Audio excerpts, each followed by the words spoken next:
হারুলিয়া এলাকায়। আমরা এখানে দেখছি সেই কাঙ্ক্ষিত টায়ার ফ্যাক্টরি আরো কিছু।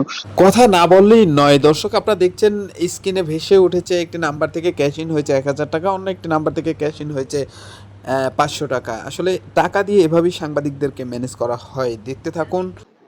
দর্শক, আচ্ছা এই ফ্যাক্টরিটা এটা কার ফ্যাক্টরিটা? ভাইয়া, ফ্যাক্টরিটা কার? যদি মালিকের নামটা একটু বলতেন। আলম সাহেব।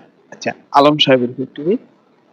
দর্শক, যেই অবৈধ কাজের মাধ্যমে দেশ এবং দেশের মানুষের ক্ষতি হয়, সেই অবৈধ কাজ যতই টাকা দিয়ে ম্যানেজ করে করার চেষ্টা করুক না কেন, কিন্তু সাংবাদিক সহ আইনশৃঙ্খলা বাহিনী আমার মনে হয় না কেউই এইসব কাজের পক্ষে তাদেরকে সাপোর্ট দেয়।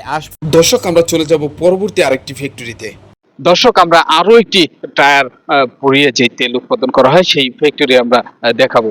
তো এখানে আপনারা দেখছেন আরো একটি ফ্যাক্টরি রয়েছে। ভাই, একটু এদিকে আসেন, কথা বলি। চাষের গাছপালা এবং ফসলের যে জমি রয়েছে, সেই জমিজাত নষ্ট হয় এই টায়ার পোড়ানোর ফলে। বিষাক্ত ধোঁয়ায় ক্ষতি হচ্ছে মানুষ, দেশের জনগণ, শিশু কিশোর সকল মানুষই ক্ষতিগ্রস্ত হচ্ছে। দর্শক, দেখতে থাকুন, সঙ্গে থাকুন। ওকে ভাই, মালিকের নাম কি ভাইয়া? মালিকের নাম কি? মালিকের নাম জানেন? আপনি জানেন না? আচ্ছা, এর হারুলিয়া না? দর্শক, আপনাদের আরো একটি টায়ার পোড়ানো ফ্যাক্টরি যদি দেখেন। দর্শক, দেখতে দেখতে আপনাদেরকে আরেকটি কথা শেয়ার না করলেই নয়। আপনারা স্ক্রিনে শুরুতেই যেই টাকাগুলো দেখেছেন বেশি উঠেছে, সেই টাকাগুলো আসলে এখন কি করা উচিত? সাংবাদিকের বিকাশে যেই টাকাগুলো ঢুকেছে সেই টাকাগুলো কি করা উচিত সেটা অবশ্যই আপনারা জানাবেন। আর দেখুন এই ভয়াবহ কালির ফ্যাক্টরির ধোঁয়ায় কিভাবে। দর্শক, আপনারা দেখছেন আরো একটি টায়ার ফ্যাক্টরি এখানে রয়েছে।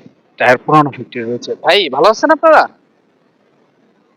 আহ, মালিক পক্ষের বা ম্যানেজার সাহেব কেউ আছেন?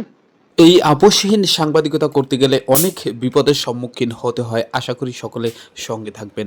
ধন্যবাদ সবাইকে। RM TV news 24।